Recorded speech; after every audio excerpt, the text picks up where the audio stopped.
I discovered why my parents treated me differently when I found my real birth certificate hidden. The first thing I noticed was my name spelled wrong. Not in a typo way, but in a way that made my stomach tilt, like the page belonged to a version of me that had never actually existed.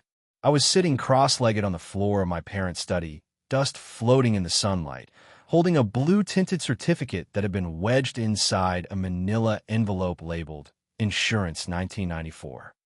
My hand smelled like old paper and furniture polish. At the top it said Certified Copy of Birth, and underneath, in neat black ink, Baby Girl, surname, Carter. My surname isn't Carter. It never has been. I read it again, slower this time, waiting for my brain to catch up. Place of birth. Not the small suburban hospital that my parents always mentioned in the funny story about Dad almost missing my arrival, but a different hospital entirely 2 suburbs away. Mother, Rebecca Carter. That was my mom's maiden name. Father, a blank line. My throat went dry. Behind me, the cooling hum of the desktop computer ticked. I could hear the washing machine downstairs, the thump of the spin cycle. A car door slammed outside. Panic shot through me like electricity, and I shoved the envelope back into the box, then hesitated and pulled it out again. I wasn't done looking, but I also very much did not want to be caught. 2 days earlier, it had just been a normal Tuesday evening. I was sitting at my kitchen table with my fiancé, Max, filling out the online form for our honeymoon flights. "You'll need your passport number," he said, typing, "and the expiry date. We should probably renew yours anyway. It runs out in, 6 months?" I went to the drawer where we keep important adult things, leases, dog vaccination records, random warranties, and grabbed my passport. The expiry date was fine. The problem was the name. I was planning to change my surname after the wedding, and my HR department had told me I need a certified copy of my birth certificate to update everything properly. I should grab the original from Mom and Dad's place, I said, absently running my thumb along the frayed edge of my passport. "They've always kept it safe for me." Muck snorted. "Because apparently you're still 8, he said. Then he caught my expression and softened. "Hey, you can just apply for a new copy from births, deaths, and marriages, can't you?" "Yeah, but it's faster if I have a registration number," I said. "And if I ask Mom for it, she'll want to help." I did the air quotes automatically. He gave me that look he does when he's trying to walk the line between calling my parents out and not making me defensive. "You could also just ask for it and bring it home," he said carefully. I shrugged, but my chest had already tightened. Handing over my documents to my parents had always felt like one of those little things that didn't matter enough to question. Like how I was the one who got the hand-me-down phone while my younger siblings got new ones because the deals were better by then. Or how my brother and sister had baby albums while mine was a shoebox of loose photos. Tiny things, easy to explain away. I called my mom that night anyway. "Hey, do you still have my birth certificate?" I asked, trying to sound casual. "I need it for work stuff." She paused, just a little too long. "Why? I just told you," I said, forcing a laugh. "Work stuff. Changing my name." "Well, we always keep important documents here," she said. "Safer than in a rental. You lose things, Anna." I stared at the neat little row of labeled folders in our own bookshelf. "I'm 30, I said. "I can probably be trusted with my own birth certificate." She huffed. "No need to be rude. It's just always been that way. I'll dig it out and send you a photo. That'll be enough, won't it?" "Not really. They want a certified copy," I said. "Can I just pick it up?" Her voice sharpened. I said I'll look for it. "Don't start." She hung up shortly after, claiming she had 100 things to do before bed. I sat there, phone in my hand, feeling that familiar mix of frustration and guilt settle over me like a too heavy blanket. The thing is, my parents treating me differently wasn't some dramatic, obvious abuse. If you asked anyone who knew us, they'd say we were a perfectly normal family. Middle class, neat yard, dad in IT, mom in admin. 3 kids, me the oldest, and then my siblings, twins, 2 years younger. We looked like a stock photo. The differences were in the details. When the twins turned 13, they got a joint party at the bowling alley. Matching shirts, a proper cake from the good bakery. When I turned 13, we had a small dinner at home because money was tight. While I got my P plates, I could borrow the car if I filled the tank, texted every stop, and was home by 10. When Ethan got his license, Dad tossed him the keys and said, "Just don't crash it, mate," grinning. Claire could slam doors and roll her eyes and throw the word hate around like confetti without more than a watch your tone. If I so much as sighed, it was, "Don't start, Anna. You're so dramatic." I learned pretty young that I had two options: be grateful or be ungrateful. There was no in between. Grateful didn't mean actually feeling fortunate. It meant accepting whatever treatment they dished out without complaint. Uncomplaining meant being easier than you used to be, which is how Mom always referred to my childhood tantrums like they'd been some unforgivable crime. I spent years telling myself all parents have a favorite, that this was just how things shook out. I was older, I told myself. The experimental child. They were just more relaxed with my siblings. It was normal. There were cracks, though. Once, when I was about 16, I overheard an argument through their bedroom door. I come up the stairs to ask about borrowing the car. My name snapped me still. "She's her daughter, too," my mom hissed. My dad's reply was muffled, but I caught, "You never let me forget it." The floorboards under my feet suddenly felt hot. I backed away before I heard anything else. Later, when I asked for the car, they both acted like nothing had happened. My dad even tossed me the keys, uncharacteristically relaxed. I drove extra carefully that night, feeling like I'd stumbled into a conversation I wasn't meant to exist for. When I was 21 and moved out for uni, you'd think the distance would make it better. It didn't, not really. Mom still called me when she needed help babysitting the twins, who by then were perfectly capable of making their own grilled cheese, but apparently too fragile to be left alone while she went out with friends. "You're the responsible one," she'd say. "Your brother and sister are still kids. They're 19, I'd point out, packing up my textbooks so I could catch the train back. "Don't be snide, Anna," she'd snap. "You should be grateful we're even asking." Some parents don't speak to their kids at all. It always came back to that, gratitude. For a long time, I thought it was just her personality. Some people weaponize guilt, others weaponize gratitude. Mom did both. Finding a therapist at 27 was one of those accidental blessings that came out of a mental health crash at work. I wanted to talk about anxiety and came out months later realizing that a lot of what I thought was normal family stuff was actually not. At least, not healthy. Still, even with all of that, I never questioned the most basic story: I was my parents' kid. They'd been married a year when they had me. Old Polaroids showed Mom pregnant, Dad with his hand on her belly. I grew up with their coloring, their expressions. People said I looked like Dad if he were pretty, and we'd all laugh. So there I was on that Thursday afternoon, having taken a half day off work to help Mom sort paperwork, under the flimsiest pretext ever, crawling around on the carpet in the study. She'd said on the phone, "I've looked everywhere. I can't find your birth certificate. It must be at your place." "It's not," I'd said. "Well, then I don't know what to tell you," she'd replied briskly. "I'll have to ask your father. Anyway, I have to go."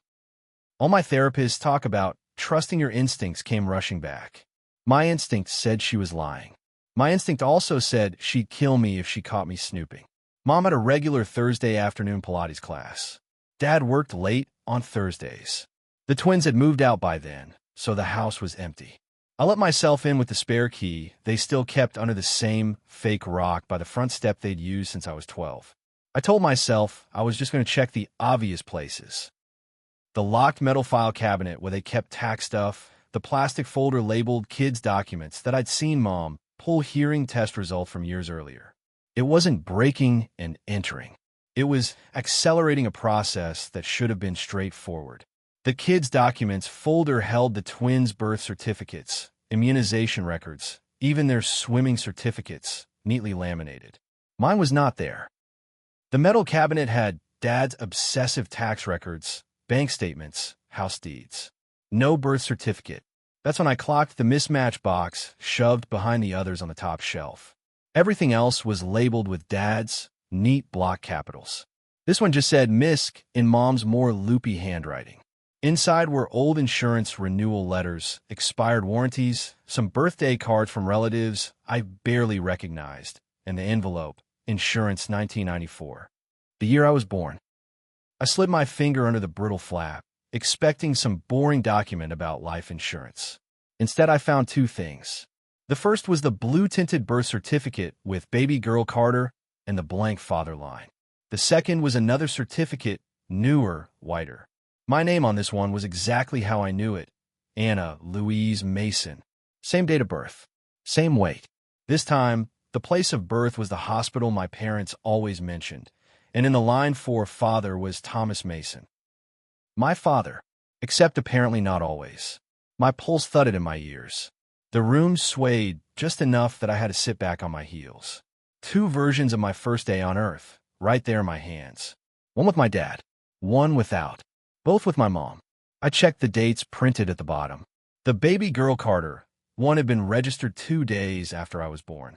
The Anna Mason, one was dated almost a year later.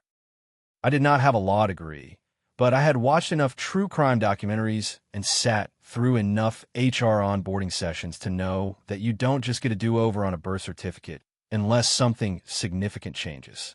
Adoption, paternity rulings, things people usually tell you about at some point. Keys jingled in the front door downstairs. The sound jolted through me like a gunshot. My body made a decision before my brain caught up. I stuffed both certificates back into the envelope, shoved the envelope under the mess of other papers in the box, slammed the lid on, and pushed it back into place. My hand was shaking so badly I almost dropped the box. Anna, Mom called. Is that you? I wiped my palms on my jeans, forcing my voice steady. Yeah, just going through the cabinet like you said. She appeared in the doorway a second later, cheeks flushed from the outside air, gym bag slung over her shoulder. Her eyes scanned the room, then landed on the open drawers. I told you it's not in there, she said sharply. You didn't need to make a mess. The folders were slightly askew, but I wouldn't have called a mess if my life depended on it. I was just trying to help, I said. My heart was still racing from the adrenaline of being almost caught with two versions of my existence. She dropped her bag with a sigh. You always do this, she said. Turn everything into drama. If something's lost, it's lost. You can order a new one. Honestly, on another day, I might have let it go. Taken the hit, absorbed the blame. But it felt like there was a buzzing under my skin now, something I couldn't quite unhear or unknow. Were you ever going to tell me? I asked. Tell you what, she said too quickly. I watched her closely, the tiny stiffening of her shoulders. The way her hand hovered over the box with the envelope before she snatched it up and dropped it on a different shelf. That there are 2 birth certificates with my name on them, I said. That one of them doesn't have Dad's name on it at all. For a second, I thought she might actually faint. She went pale, then red. You had no right to go through our things, she said, voice low and furious. So it's true, I said. You have my real birth certificate in an envelope marked insurance. Don't use that tone with me, she snapped. There are reasons. For lying about who my father is? I cut in. Because that's kind of what it looks like. Dad chose that exact moment to walk in, tie loosened, laptop bag slung over his shoulder. He stopped dead at the sight of us, the open cabinet, the box. His gaze flicked from my face to Mom's, taking in attention like a seasoned bomb disposal tech. What's going on? He asked. Your daughter has been rifling through our private documents, Mom said, and now she's making wild accusations. I laughed, a short, slightly hysterical sound. I'm making wild accusations because I can read, I said. There are 2 different birth certificates for me. One says father unknown. One says you. Does that ring a bell for either of you? Dad's face drained of color. He shifted his laptop bag to the floor very carefully, like if he moved too fast the whole room might blow up. Becca, he said quietly to Mom. We always knew this day would come. No, you always said it would never come if we were careful, she hissed. I felt like I was watching a play I hadn't auditioned for, but was somehow the star of. My heart was thudding again, but underneath the fear there was this hard, sharp curiosity. Somebody start talking, I said, because I feel like the least I'm owed is an explanation. Dad sank into the desk chair, rubbing his face with both hands. When he looked up, he seemed older than I'd ever seen him. You were... A surprise, he said. We weren't married yet. Your mom and I have been on and off. She had a relationship with someone else for a while. Mom stiffened. Don't you dare put this all on me, she said. I'm not, he said quickly. I'm trying to tell her the truth. He turned back to me. By the time we got back together, she was pregnant. She didn't know, for sure, who the father was. Things were complicated. Her own father was furious. There was talk of adoption. My skin prickled. Adoption. We didn't want to give you up. Mom burst out, eyes shining with sudden, angry tears. Your grandfather wanted to. He said it would clean up the mess. But I couldn't. I couldn't, Anna. So you put father unknown on my birth certificate, I said slowly. It was the easiest way at the time, Dad said. We weren't married. We didn't know what was going to happen with us. We were young and stupid and scared. Then why the second certificate? I asked. The one with your name and the different hospital. We fixed it, Mom said. We got married when you were 8 months old. Your grandfather finally calmed down. Tom insisted.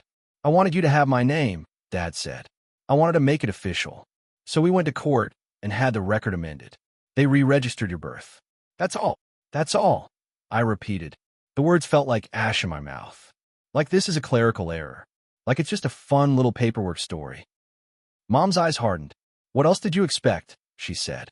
We loved you. We raised you. This changes nothing. It changed everything, actually, but I didn't have the language for that yet. You could have told me, I said. My voice sounded high to my own ears. At literally any point in the last 30 years, you could have sat me down and said, hey, we have something complicated to explain, but we trust you to handle it. Instead, I found out because you were too controlling to let me have my own stupid birth certificate. You were always so sensitive, Mom said. We thought it would just upset you. And what does it matter? Tom is your father in every way that counts. Whoever that other man was, he's nothing. He was gone before you were even born. The way she said that other man made something click into place. Does he have a name? I asked. Silence. Does he know I exist? More silence. Dad stared at his hands. He left, he said finally. He moved interstate. He and your mom weren't good for each other. That's one way of putting it, Mom muttered. So you don't know if he's my biological father, I said. No, Mom said. We don't. And it doesn't matter. You're ours. The thing is, I believe that part. On some level, they did see me as theirs. They'd changed nappies, gone to parent-teacher interviews, paid for braces. They'd also, apparently, carried around a huge ball of unresolved resentment and shame that somehow always landed in my direction. I thought of all the times Mom had said, you should be grateful we kept you. I'd always heard that as garden-variety guilt. Suddenly, it sounded much more literal. I thought of Dad's distance, the way he was warm and easy with the twins and more careful with me, like I might shatter or explode. I thought of that argument behind the bedroom door. She's your daughter too. You never let me forget it. How long were you going to keep this from me? I asked, my voice shaking now. Until you died? Were you going to let me find out from some random clerk when I applied for a copy? Or were you hoping I'd never need my own records? Mom wrapped her arms around herself. You have no idea what it was like, she said. Being pregnant and not knowing if the man I loved was the father. Listening to my own father call me names, tell me no decent man would have me. Tom married me anyway. He chose you. We both did. Over and over. We stayed. We provided. We gave you a family. And all you can see is what we didn't put on the wall. The unfair part is that some small, conditioned piece of me flinched at that. She was good at this, spinning herself as the martyr, me as the ungrateful one. You did choose me, I said slowly. I'm not saying you didn't. But you also chose to keep a secret about my own life from me. And you let whatever guilt and shame you were carrying leak out sideways all over my childhood. You pushed me harder. You call me ungrateful. You expected me to be the grateful kid because deep down you thought I was some kind of mistake you rescued. Dad winced like I'd slapped him. Mom's mouth tightened. That's not fair, she said. It's honest, I said. You don't get to decide what my experience was. I left soon after, the conversation circling in frustrating, painful loops until I couldn't breathe in that house anymore. Mom tried to stop me at the door, reaching for my arm. Don't go storming off, she said. You always make everything so dramatic. I'm not storming, I said, voice shaking. I'm setting a boundary. I need time, and I'm taking my birth certificates with me. She opened her mouth to protest, but Dad put a hand on her arm. Let her, he said quietly. Walking out with that envelope tucked in my bag felt like walking out with a piece of myself I hadn't known was missing. The weeks after were weird. I swung between numbness and sudden, sharp waves of anger or sadness triggered by the smallest things. A baby photo I found in a box, a throwaway comment from a colleague about traits you get from your parents. Max listened to it all like he always does, hand warm on my knee, face open and kind. Do you want to find him? He asked one night when we were sitting on the couch with both certificates spread out on the coffee table between us. The possible biological father? I said. The phrase felt clinical and foreign in my mouth. Yeah, I don't even know his name, I said. All I've got is someone else and not good for each other. We stare at the blank line on the older certificate. An absence, printed in black. Part of me wants to fill that blank in, you know? I said, just so it's not a void. Part of me doesn't want to give him the satisfaction of being anything to me. You get to decide, Max said. You don't owe anyone a relationship, but you do deserve the truth. My therapist said something similar. There's the story they told you, she said. There's the story they told themselves. And then there's whatever objectively happened. You may never know the full third story. But you're allowed to rewrite the first two in a way that doesn't make you the villain or the charity case. I did have one more conversation with my parents a month later when the initial shock had dulled and the wedding planning had forced some practical interactions. We met at a cafe halfway between our houses, neutral territory. Dad looked wrecked. Mom looked defensive. I'm not over it, I said, before anyone could launch into apologies or justifications. But I don't want to cut you out of my life. Things have to change. Like what? Mom asked, bristling. Like no more we rescued you language, I said. No more telling me to be grateful in ways you don't ask of my siblings. No more keeping information about my life from me for my own good. If I ever ask again about what happened back then, I want straight answers, not half stories. And I need you to understand that how you treated me growing up is connected to how you felt about all of this. You don't have to flagellate yourselves about it, but you also don't get to pretend it was all in my head. Dad nodded slowly. I can do that, he said. Mom looked like she wanted to argue. Then, to my surprise, her shoulders slumped. I thought I was doing what was best, she said quietly. We made one impulsive decision after another back then, and once we'd built the lie, it felt safer to keep building on it than knock it down. I didn't realize how much of that I was taking out on you. I'm sorry. It wasn't a perfect apology. It was real enough that something in my chest loosened. I'm still angry, I said. You're allowed to be, Dad said. We're not magically fixed now. There are still moments when Mom says something like, well, we kept you, didn't we? And I have to take a deep breath and say, we don't say it like that anymore, remember? There's still times when I sit in their living room, look at the photos on the wall, and feel that old ghost child sensation creep in. But there are also new photos now, one from my engagement party where I'm in the middle, Max's arm around me, my parents on either side, no one cropped out. The two birth certificates live in my own file cabinet now, in a folder labeled personal, important. Sometimes I take them out and look at them both together.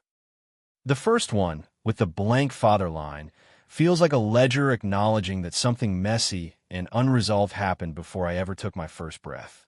The second one, with my dad's name, feels like a promise he tried, in his flawed, human way, to keep. I still don't know exactly why my parents treated me differently all those years, what comment from my grandfather echoed in my mom's head, what quiet resentments sat like stones in my dad's stomach. But I know now that it wasn't because I was inherently harder to love or because there was something broken in me. It was because of a secret they were too scared and ashamed to name, one that seeped into every interaction like dye in water. Finding that hidden birth certificate didn't magically heal anything. It did something almost as important. It made me stop gaslighting myself. When my brain whispers, they always made you feel like you were lucky just to be there, I can answer, of course they did. They thought you were a mistake they had to justify. And then I can say, out loud if I have to, I wasn't a mistake. I'm a person. I get to write my own records now.